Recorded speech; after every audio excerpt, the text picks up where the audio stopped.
Finding our way through the lagoon, navigating waters that lead to the Lagos Deep Offshore Logistics Base, LADOL. On this small island, facilities are being built to help oil tankers berth and offload their goods quicker. These are container ships docked at the port of Apapa in Lagos, and until now that's really all that they did.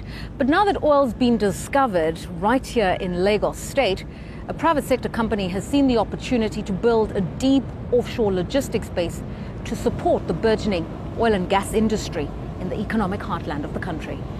For the most part, specialized services such as storage and logistics have been provided mainly by European and Asian companies outside of Africa. Now that Nigeria is in the throes of a recession, there are calls to do a lot of this work locally. What we've been doing for the past 50 years is exporting jobs out of Nigeria because we don't have enough local capacity. We're here to support deep offshore, we're here to support near Lagos projects. Our facility is going to enable people to do projects in Nigeria at a lower cost. Amy Jadesimi hopes that LADOL will become a sort of a one-stop shop for multinationals. And the French oil company Total has seen the value of it. Theirs are the yellow modules dotted along the quayside with pumps beneath drilled down into the sea. And through this technology, they'll be able to handle 200,000 barrels of oil each day. We always say we have renewables.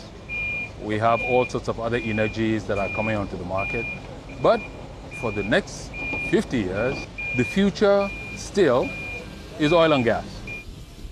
Nearly an hour away from the Apapa port are these wide open spaces where dredgers push back the ocean and cranes stack pillars.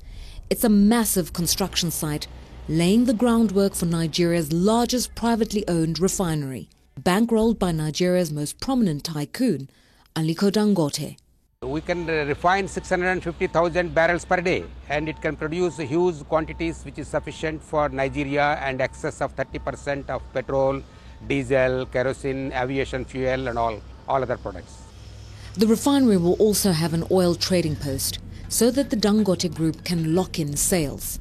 They're simply capitalizing on the flaws in the economy, problems that the government will have to address. We need a new PIB, a new petroleum industry bill.